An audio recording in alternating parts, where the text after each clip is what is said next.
I'm up here because I'm going to continue this series of Greater Than Money, which is what we've been doing. And this sounds like it's feeding back a bit. There's a bit of a hum somewhere. But I am wanting to...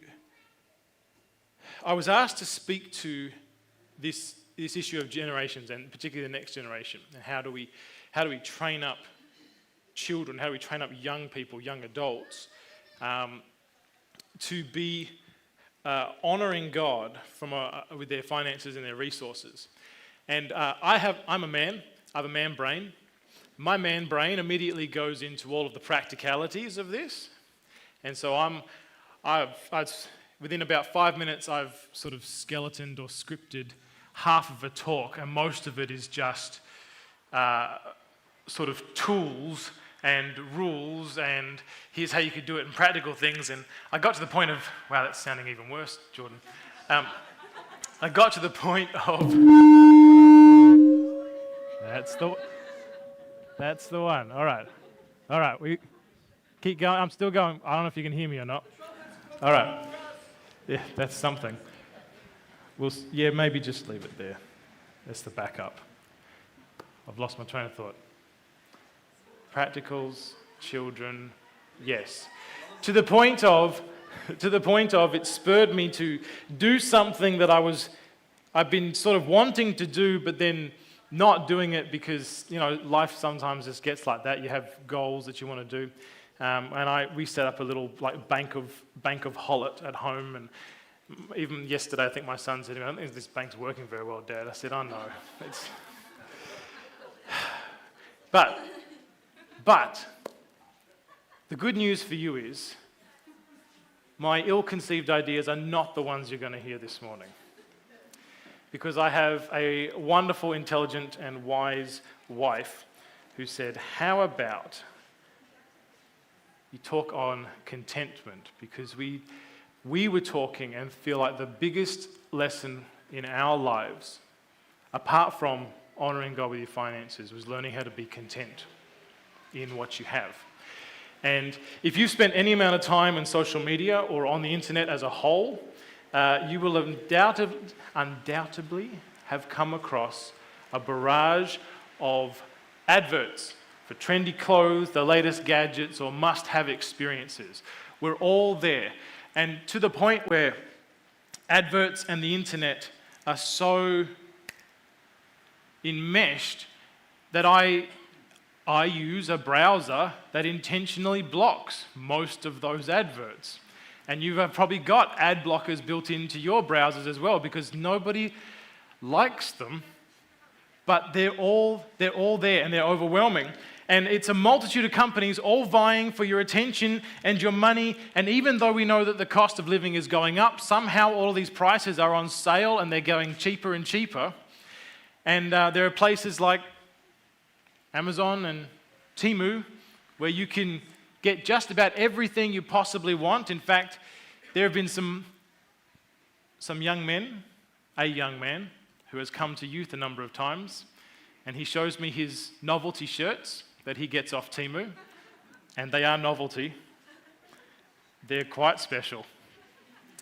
The last one he kept hidden for most of the night, right up to the very end, and showed me just as he left, which I'm grateful that he did that because, it was... Anyway, that's the one. So one of the things with all of this cheap stuff and advertising, I think one of the things that I find most concerning in all of this is actually products like Afterpay and Later, where you can have it now and you can throw that responsibility on future Nathan to then deal with that. And that's a trap. And these types of products are actually feeding a discontentedness and an impatience in humanity and an instant gratification rather than learning to be content with what we have. Acknowledging something is shiny and nice and would be wonderful to have, that's a different issue. But going, I have to have that, here's my money. And in fact, this has spawned a whole genre on social media of, I bought it so you didn't have to. If you've been on social media, you've seen these. People are buying gimmicky things to show whether it works or not so that you can determine whether this is a real thing or not. There's actually one account I've come across where she knows everything that she's buying is an AI scam. She just wants to see how scammy it is. So she's buying these things that look like dinosaurs leaping out of your wall because it looks enormous, and it comes and it's like this big and it's meant to be stuck on a small cupboard. Things like that. There's all that kind of stuff going on. And this whole, it feeds instant gratification, and it feeds dissatisfaction and discontentedness, okay? Now, I have a child, I have 3 children, but I have one child that has money and has a see now, buy now mentality. I have one child with some money who has a more of a savings-based mentality. I see that would be nice, but maybe there'll be something nicer somewhere else, and they'll hold on to that. And I have one child with no money and a see now, want now, so Lauren and I are navigating this whole instant gratification thing. If you want to put it another way, I have one child that I'm confident would pass the marshmallow test. Do you know the marshmallow test? I have one child I'm confident will pass the marshmallow test. The other 2, I genuinely don't know. I don't know. If you don't know what the marshmallow test is, go and have a look. It's this whole, like, you can have one now, or if you wait until I come back, you can have 2. So we're surrounded by messaging all the time trying to tell us what we have isn't enough. And we need newest, we need shiniest, we need fastest. I'm a tech guy. I'm not really a tech guy, but I like technology. And so the fastest is always an appeal to me. Oh, fastest, biggest, most. Oh. But I've had to learn how to control that. But before we buy into the messaging of you need all these things, we need to have a look at ourselves. Because they're telling us the most important person is you. And we've already talked this morning about why that simply isn't true. So this morning, as we continue this Greater Than Money series, I want to explore contentment from a biblical perspective. I want to touch on why generosity and contentment are 2 sides of the same coin. And how can we work to train and impart a contentment, a contentedness, a biblical contentedness into the next generation. And you're all at different stages. You all have different access to young people. Some of you are young people and you're going to hear this. Some of you have children. Some of you have grandchildren. Some of you have no connection. But the beauty of a Christian community is, I was praying this in my small group, there's almost like passive discipleship, continuing to see older generations love the Lord every week, week in, week out. They're there, they're committed, and sometimes they're sobbing because it's been a rough week, and sometimes they're there rejoicing, and it's a passive discipleship. So everybody has a voice and a moment here to speak into the next generation. Okay? I want to start by looking at some Bible verses around contentment. So grab your Bible and open to 1 Timothy chapter 6. 1 Timothy 6. There it is. 1 Timothy 6, 3 through 10. Do I need to swap, Al? Is it going to be simpler if I swap? We'll keep playing and hopefully nothing screams. All right, that's fine. So 1 Timothy chapter 6, verses 3 through 10, I'm going to read it and you can join with me. Actually, I'm going to start at 2b, the last little sentence. If your Bible breaks things up, which mine does, the paragraph break is in the middle of verse 2. These are things you are to teach and insist on. Now, keeping in mind, this is Paul's letter to Timothy, a young leader, and he's giving instructions on how to be a leader. If anyone teaches otherwise and does not agree to the sound instruction of our Lord Jesus Christ and to godly teaching, they are conceited and understand nothing. They have an unhealthy interest in controversies and quarrels about words that result in envy, strife, malicious talk, evil suspicions, and constant friction between people of corrupt mind who have been robbed of the truth and who think that godliness is a means to financial gain. But godliness with contentment is great gain, for we brought nothing into the world and we can take nothing out of it. But if we have food and clothing, we will be content with that. Those who want to get rich fall into temptation and a trap and into many foolish and harmful desires that plunge people into ruin and destruction. For the love of money is a root of all kinds of evil. Some people, eager for money, have wandered from the faith and pierced themselves with many griefs. There's a lot in there, but the thing I want to focus on is this. I think contentedness is rooted in two ideas, and the first one is here. The first is this. Let's see if I've got this. We are stewards. Paul says, godliness with contentment is great gain. That's verse 6. And verse 7 says, you brought nothing into this world, and you will leave with nothing. So nothing that you have right now is truly yours. Everything comes from God. Everything belongs to God. If you go and look, Psalm 24 verse 1 says the earth is the Lord's and everything in it. Revelation 4:11 says God created all things and they exist because he created what he pleased. Or if you want to get real explicit, Haggai 2:8, the gold is mine, the silver is mine, says the Lord of heaven's armies. So the first key to contentedness is understanding that you are a steward. The things that you have are not yours. They're yours to use, but they do not belong to you.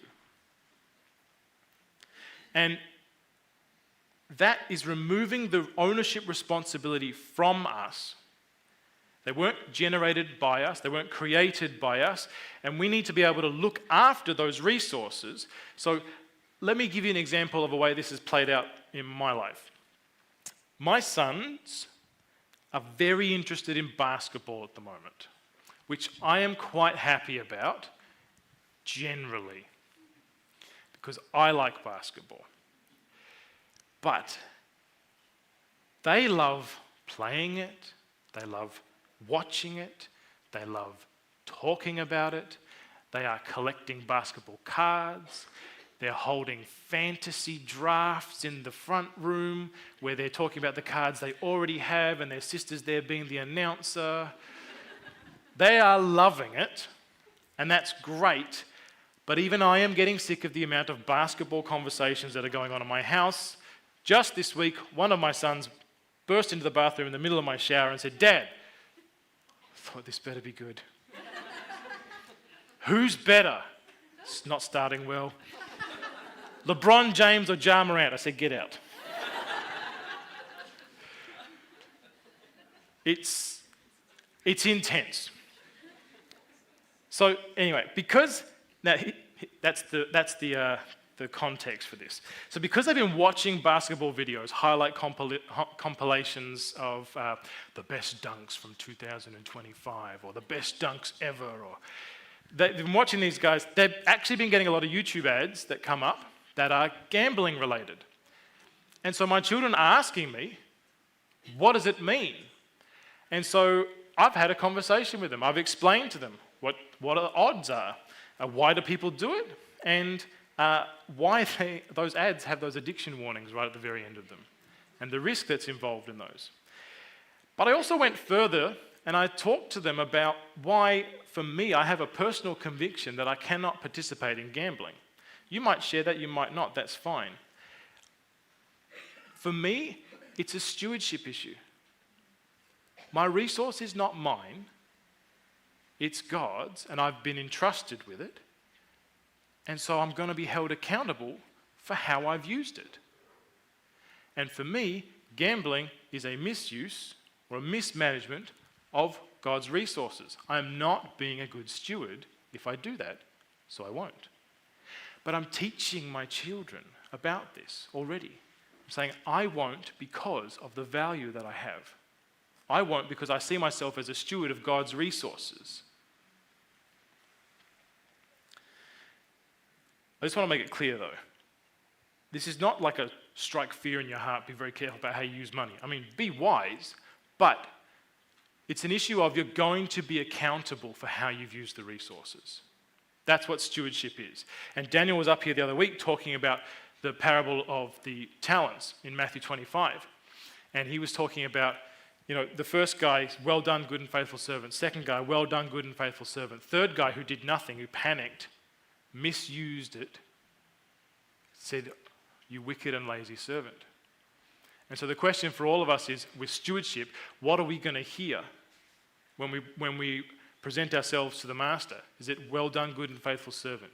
You honored me with your resources. Or you wicked and lazy servant, you are misusing what I've given you.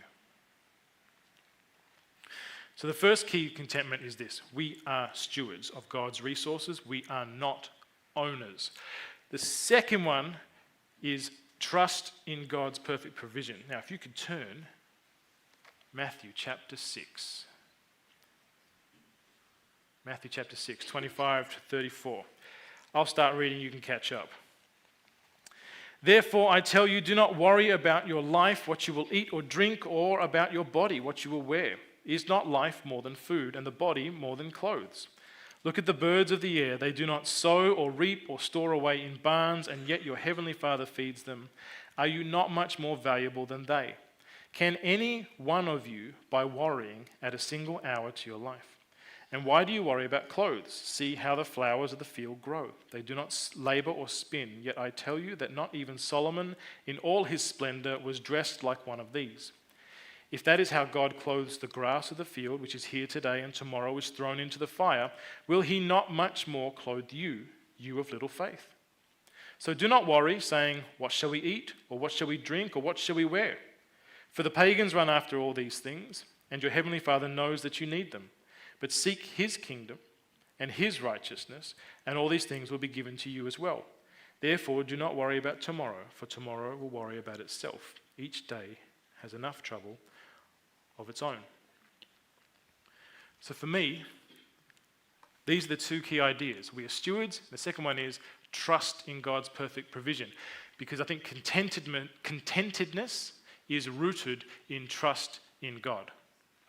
We serve a God who is intimately acquainted with even the lesser details of all of his creation. This is what Jesus is saying. God sees the flowers and he clothes them in splendor. God sees the birds, these things that have no value. How many times have you mowed over a flower that God made? These things that have no value, and yet Jesus is telling us God sees them, knows them, designed them in this way, provided food, provided shelter, provided clothing. How much more valuable are you? The ones who are made only a little lower than God. That's Psalm 8. Made in his image. How much more important are you? In Philippians 4:19, it says his promise is that he will provide for every need that you have. If we believe that it's up to us to solely provide, then we've taken on a burden that was never meant to be ours. We begin to be crushed under a weight that we cannot carry because it was not ours to carry.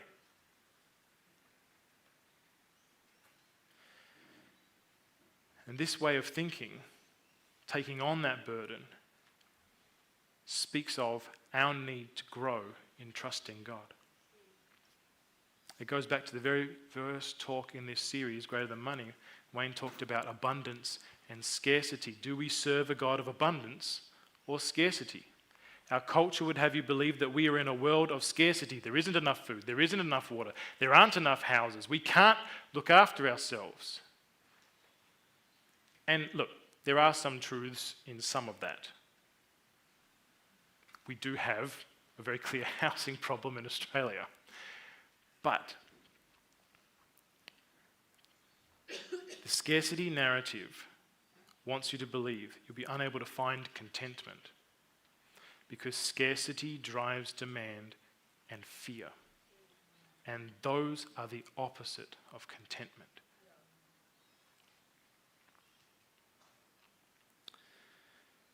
If your trust is in a God of abundance who will provide for every need, then you will find contentment with what you have because you know that what you have is God's perfect provision for you. Thank you. Contentment also brings about thankfulness. That's an important balance. Teach your children to be thankful. Teach the next generation to be thankful. I've sat with kids and said, hey, what can you be thankful about? I don't know, nothing. Like, okay, let's just go real simple. Did your toilet flush this morning? Start there. Make it... I feel like when I ask kids questions like that, they immediately go to, so it's got to be massive and big. It's got to be some sort of life-changing thing. I was saved from a car crash because suddenly an angel pushed me out of the way, so I'm thankful for that. It's like, wow, that's cool. But let's just peel this back. You got lunch today? Some of them, the answer is no. That's their own fault. You got lunch today? Yeah. You got a house to go home to? I do, yep. You're here at school today? I am. Okay. These are the things. Keep your thankfulness rolling because it keeps you in perspective. So when I drive to school with the kids in the back, which some days it happens, some days it doesn't, like, okay, kids, I want you to pray. One thing you're thankful for, one thing you can ask God to help you with today. Let's go.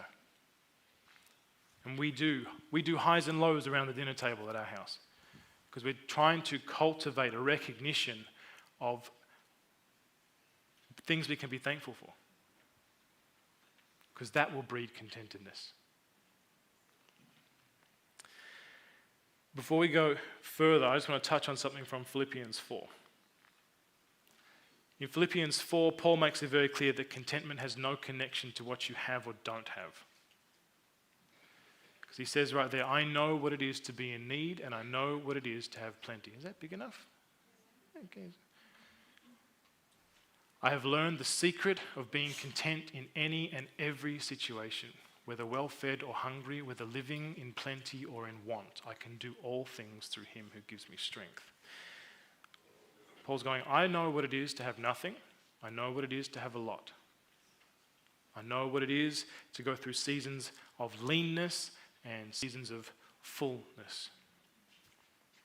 And Paul's saying you can be content and not have much because contentment is something bigger than your possessions. Let me put it this way. I was thinking about this morning and I have a little post-it note here because it didn't make it into my notes. I was sitting there this morning and I felt like God dropped this thing and this phrase, as I was thinking about this issue of contentment, it's not actually about your possessions, it's an attitude of your heart. And it's in the same way that joy is not happiness, contentment is not comfort. Right?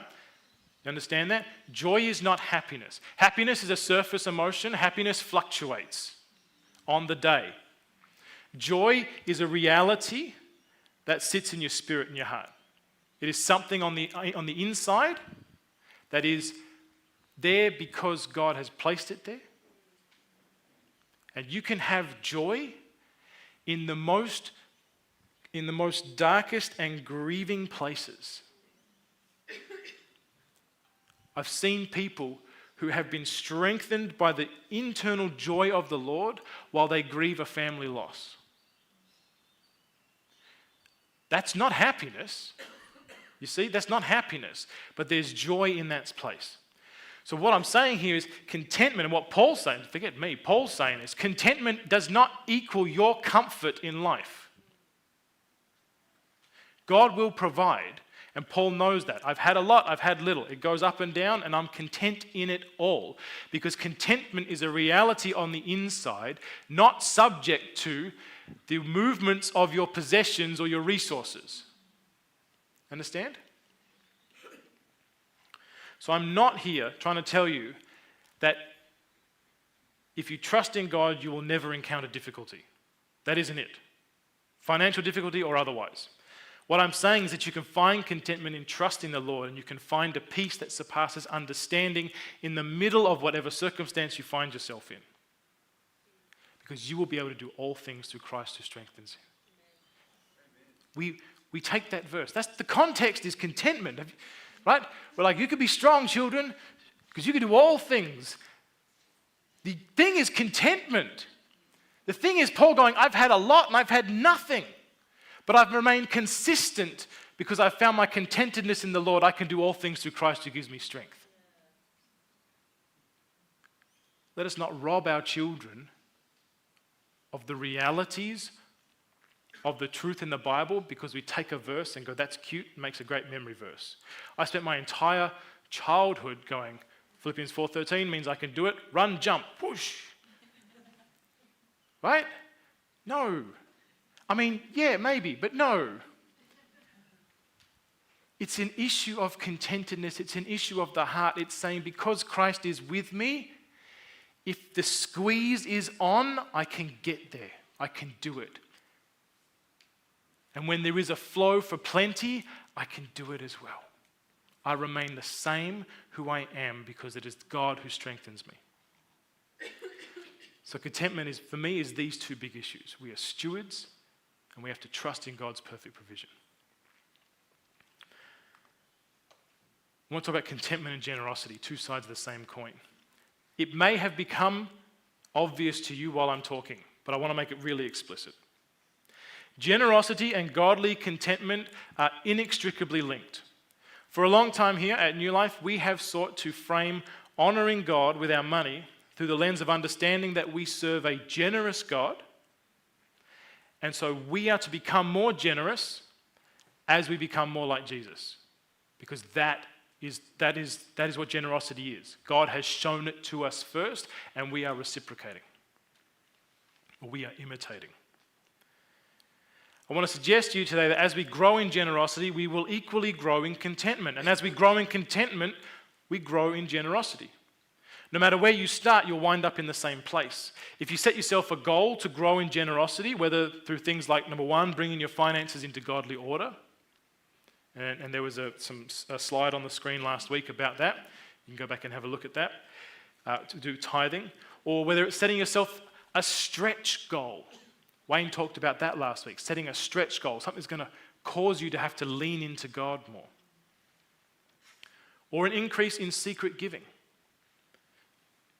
If you will set yourselves those types of goals to be more generous in those ways, you will find that you have to become more content with what you have because you're intentionally sending more of your discretionary money in the direction of generosity. You actually have less. And if you go the other way, if you begin to train yourself to be more contented, you might set yourself a goal of intentionally buying only what you need. I know people who have who do their budgeting very well, and they used to do a purse and cash, and that was it. They would do it that way. And so they would restrict their impulse buying because they would actually restricted the resource they carried with them. When they went to the shops, the bank cards were left behind. It was this purse, and we were there for the groceries, and we did it, and that was it. It's like, it doesn't fit in the budget, we can't do it. We're going to grow in contentment. But you might like to set yourself that goal of buying things only that you need, or maybe you want to cut your clothing budget in half.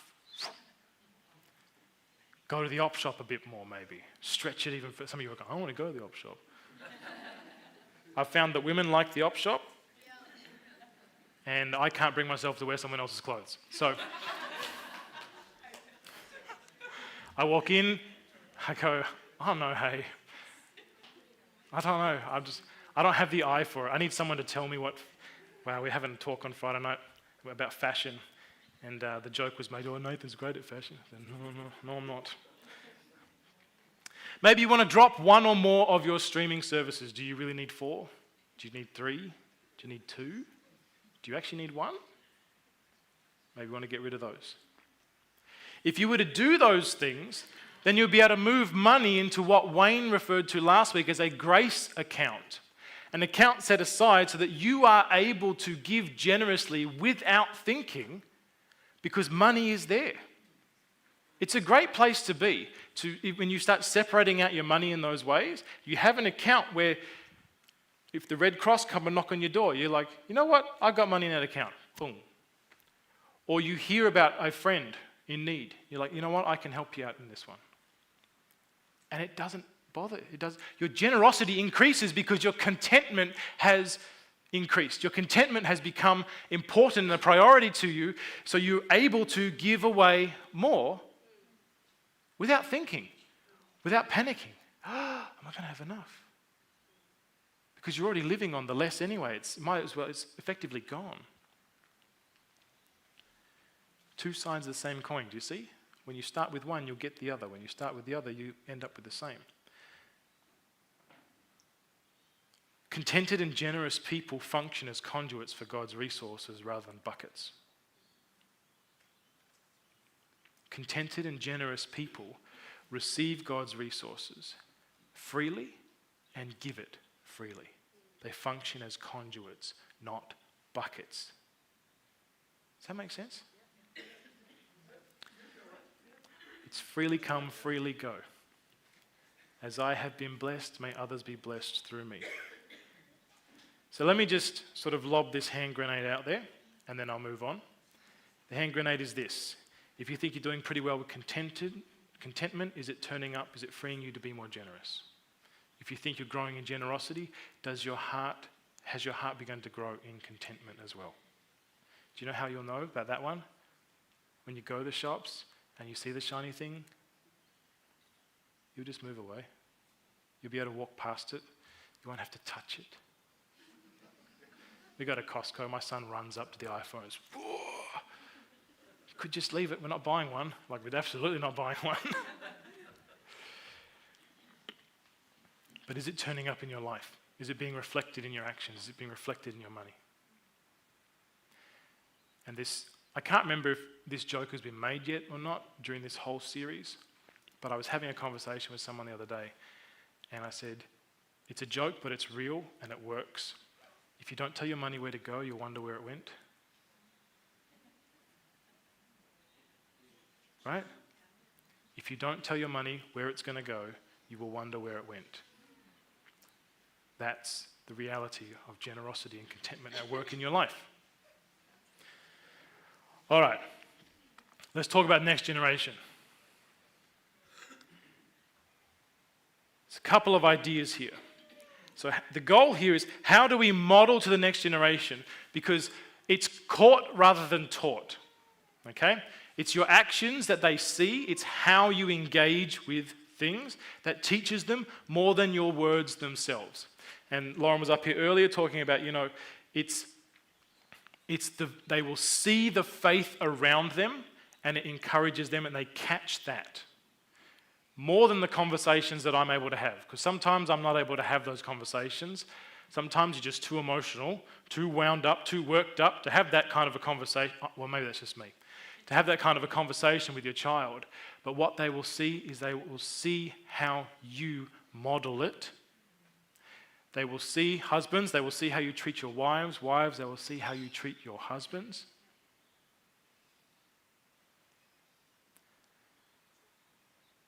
They will learn from what they see more than what you try and say to them. So this is why this matters. So number one, I think it's obvious, is get your finances in godly order. That's the first step. And if you are like, I'm not sure how to start that, how to go last week, go to last week's teaching, go on our website, find that, get Spotify, whatever. Go and look at last week's one. There's a lot of practical tools for how you can get your finances in godly order. And I love, this is something, I don't know if, Dad definitely says it. I don't know if it came from him or he found it from somewhere else, but I love the way that God has set it up where it is an equal playing field for everybody. That is 10%. It's not a dollar figure because not all of us are in the same financial place. It's not a dollar figure. But God has created a percentage system that makes it even playing field for everybody. And when I was a kid and my pocket money was $2, my 20 cents had to go. I say had to, I mean, it went, that's where it went. So as a kid, it started for me young. So first step for teaching the next generation is getting your finances in godly order. Now, they may not actually see that, but they will see the outworking of that. Because if your finances are in godly order, your generosity goes up. Your capacity to be generous goes up. Your capacity for contentment goes up. And that's what they'll see. And then you'll have moments to be able to speak to your children about things like, yes, when the money comes in, I sit down, I open up the banking app, and I send it straight back out where it needs to go. I have different accounts set up. I have a savings account. I send to my tithe to New Life. We have a poor tithe account. That was a thing referenced last week. We have a poor tithe account that goes. We have accounts set up. And if it comes up in conversation, I tell the kids that. It's not a secret. But it's the first thing that we have to do is get our finances in order. The second one is we have to model contentedness. Young people learn, we've already talked about this, they learn by what they see. So here's a few ideas of how this could look. If you have stories of how the Lord has provided for you in very specific ways, share them with your children. It will help them grow their own history of God's faithfulness. As an example, when I was looking to buy my first car, I had $3,000 as a loan from my grandpa, which I paid back. But I had $3,000 and that was it. Some of you guys looking at cars now going, no, $3,000 was a lot back then. But I was struggling to find something. I was buying the Quokka.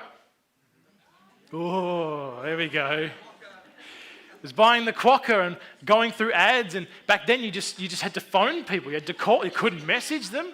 You couldn't avoid the confrontation through an email or a text message. You had to phone them. And so I was going through lists, and it was like, no, I was making inquiries, nothing was coming of it.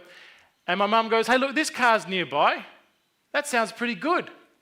I said, Mum, that's $3,800. I only have $3,000. I don't have $800 more. Where's that coming from? She goes, let's just pray, and we'll just call him.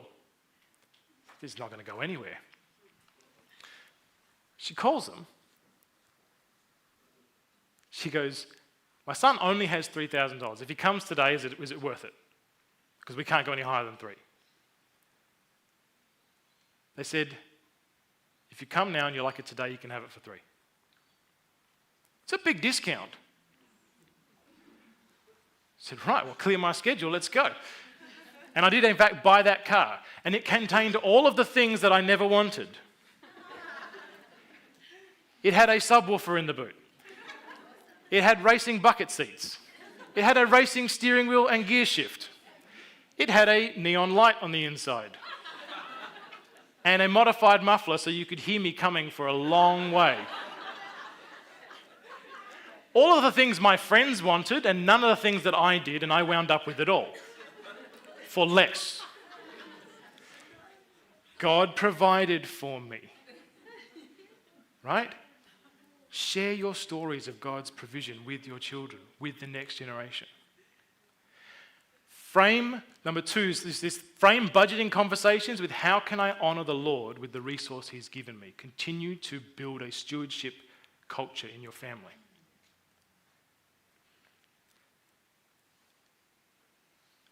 Number 3 is treat impulse buy temptations as an opportunity to talk about contentedness. I love a bargain. People who know me know I love a bargain. I'm on all the companies have those free things on your birthday. I'm on all the lists, all right? If you want to know where the lists are, you can come and talk to me. I'll tell you, oh, this one does this one does this. I know them all. I'm on all the lists. I'm looking for bargains. I'm looking for deals. I love it. I try and stretch every dollar as much as possible. If you want to frame that nicely, I'm trying to be the best steward of God's resources that I possibly can. If you want to frame it a little bit unnicely, which in times of heightened emotions, my children have called me stingy.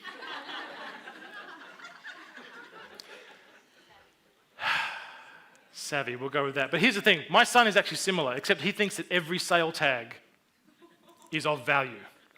Every sale tag is something to be bought. We need it because it's on sale. Dad, it's on sale. No. He'll go to the shops. He'll come back. Dad, it was 2 chocolate bars for $3, so I got 2. I said, son, the one chocolate bar you wanted was $1, and now you've bought 2 for $3 because you saw a little yellow tag flapping in the breeze.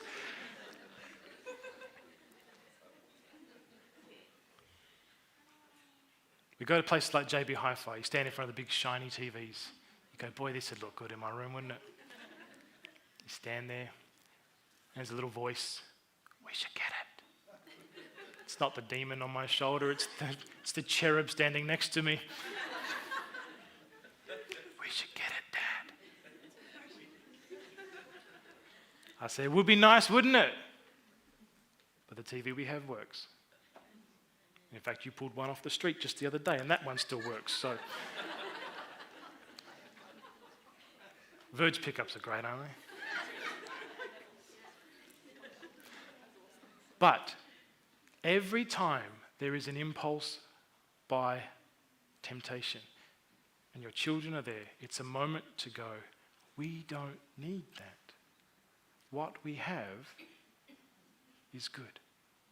Our lives are just fine. This doesn't make us better in any way.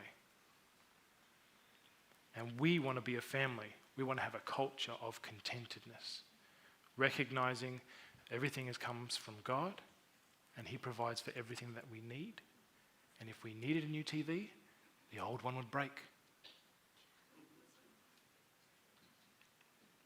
Right?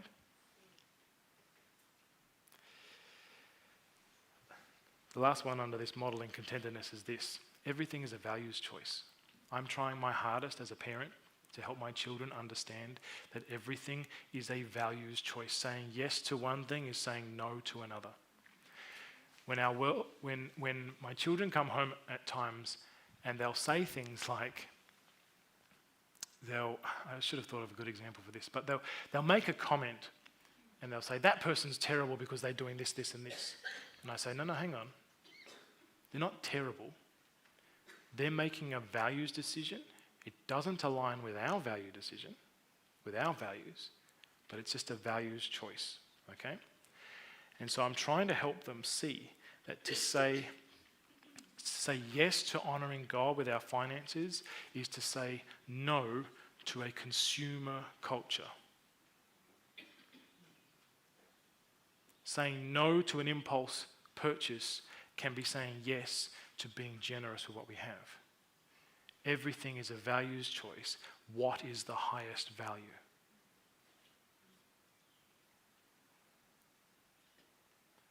Choices reveal values. What are your values? The last one is this: practice gratitude, a family routine of thanksgiving.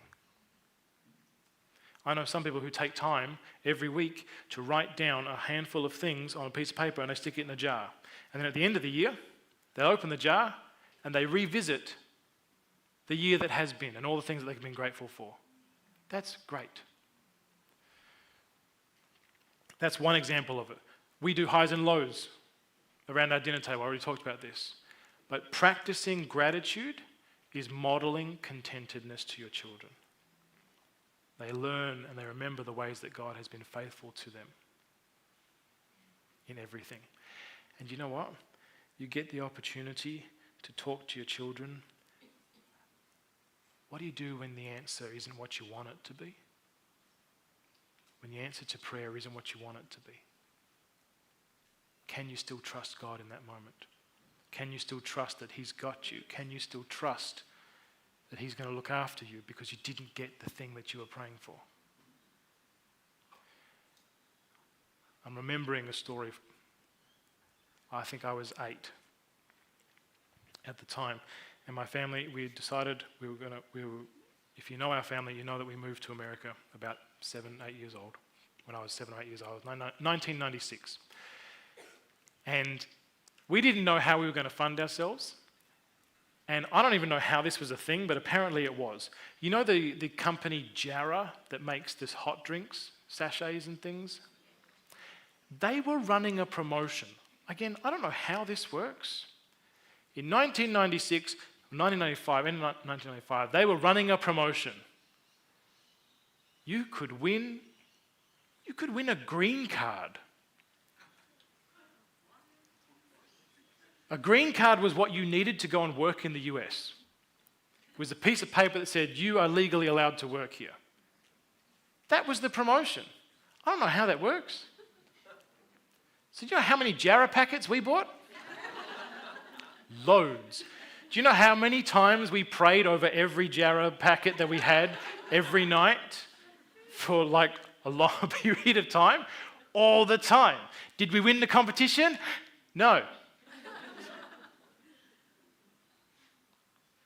So my parents would coach us through, okay, how do we still remain thankful? How do we still keep our hearts full of hope? God will provide. And you know what? I'm not going to get into the story here, but God did provide in quite a miraculous way for Julie, my mum, to get a teaching job, not a teacher, a teaching job at a private Christian school that we then got to attend. And it was blessing on blessing on blessing that we had through that school. And it was amazing the way that God provided for my mum to be able to get a green card, to be working in that school and be paid so that we could attend it. Some of you might know the story. I'm happy to tell it another time, but I'm running out of time for today. All of these ideas about training the next generation are centered around modeling it to them. And I want to end with this story from my life. Because it's funny, I didn't tell Lauren about what was in my talk because I didn't want her to poke holes in it. I love her, and she's good at finding holes that need filling. I just didn't feel like it this week. I didn't tell her this story was going to be in. I told her I was going to reference this, but not in this way. My parents are the number one modelers of generosity and contentment in my lives, without question. But a very close second, grandparents. When I was a young boy, I'd go and sleep over at my grandparents' place. Now I'm talking about Wayne's parents, who died a few years ago. So if I get a bit emotional, you'll appreciate why. It was my other grandpa's birthday yesterday. He's 92. Called him up, left a voicemail. He replied via text message, because he is tech savvy. Anyway, when I would go and stay at my nan and papa's house, this is my dad's parents, on a Saturday night, which happens sometimes, and we would go to church with them the next morning. Bedford Baptist Church, older congregation, older building, one of those ones where a small church and large hall, community hall out the back. Older people go, I know exactly what this is. And my nana would always give Daniel and I 2 things at church. Number 1, a peppermint. Anybody else got this experience? She's got a little sandwich bag in her purse. Open it up, and out comes a peppermint. Not a fisherman's friend, they're nasty. Not one of those small ones that looks like a coin, one of these thick ones that looks like a small marshmallow. Do you know what I'm talking about? And they're sweet.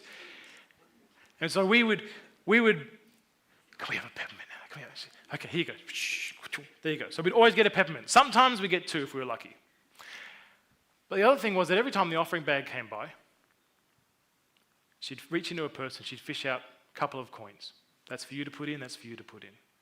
Modeling giving as part of regular Christian expression. It's not my money, but she's saying, here, do this. You see, my grandparents were some of the most generous people that I knew. They frequently hosted people for lunch after church.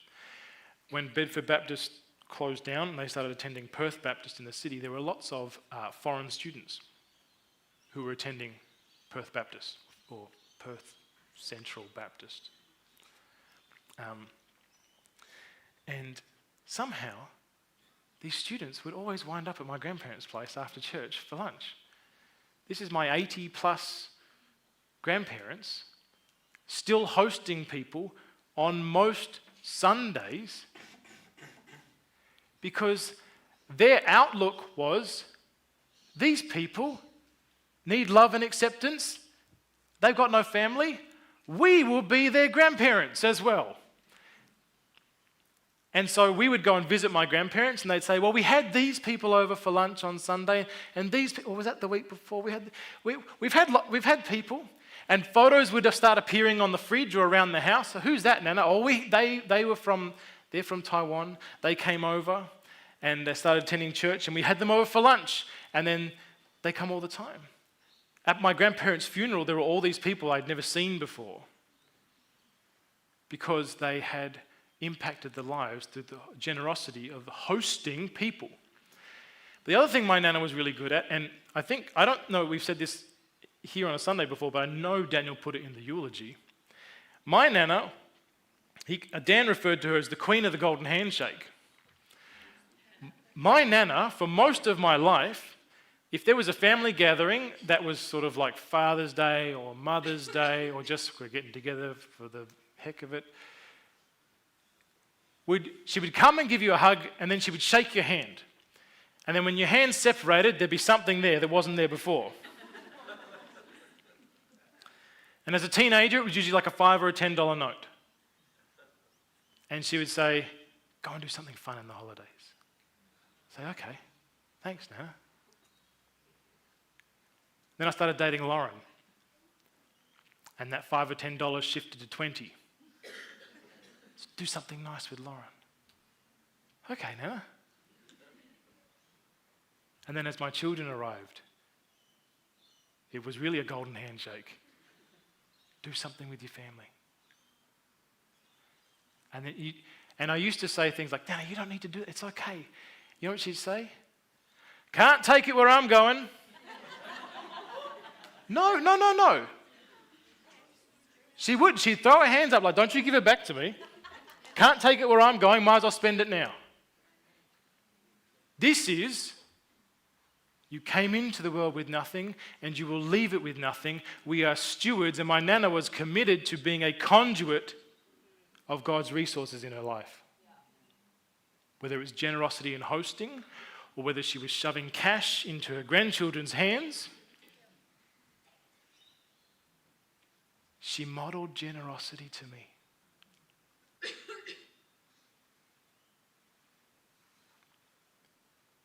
If you're a grandparent in this room, you don't have to do golden handshakes. But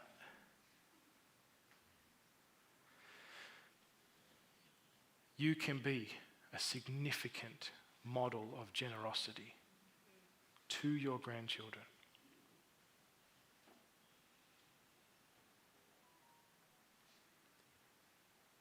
I want to close this up now, and worship team, you guys can come up. Jesus calls his disciples to be generous and contented people. Which is the opposite of what our culture tells us to be. Our culture says, get more, be selfish, look out for yourself. The Sermon on the Mount is Jesus saying, this is what it means to be part of my kingdom, to be one of my disciples.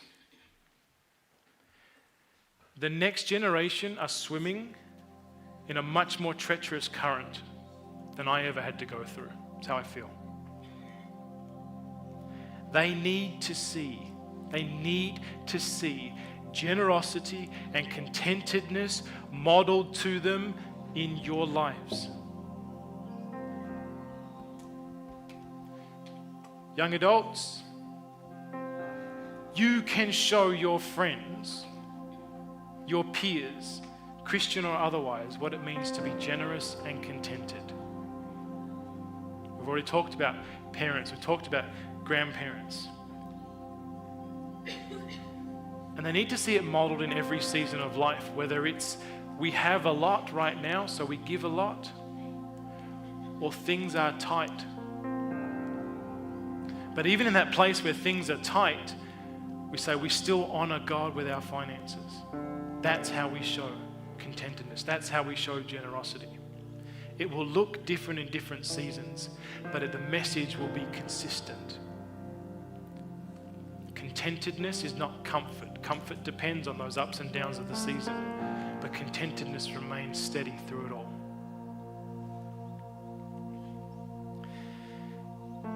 If you feel like you want to grow in contentedness today, grow in contentedness today. And we'd like someone to pray with you. We invite you to come forward. And I'm here to pray. I'm not perfect, but I get some things right sometimes. And we've got overflow leaders and the executive leadership team to pray. And that would be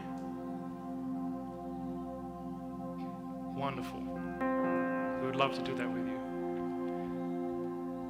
We're going to close out. When I saw Gracia's song list, I don't know if she knew I was doing contentment or not, but when I saw Gracia's song list, I thought, perfect. We're going to sing Blessed Be Your Name. You give and take away. Blessed be the name of the Lord when the sun's shining down on me, or in the wilderness, on the road marked with suffering. My cry is, blessed be the name of the Lord. That's contentment. You give and take away, my heart will choose to say. That's contentment. And so we're going to sing it. If you want prayer, come forward. I'll be here available. Otherwise, let's sing this as a community this morning, saying, this is our declaration. We will be a community marked by generosity, marked by contentedness. All right? So stand up this morning and let's sing this together.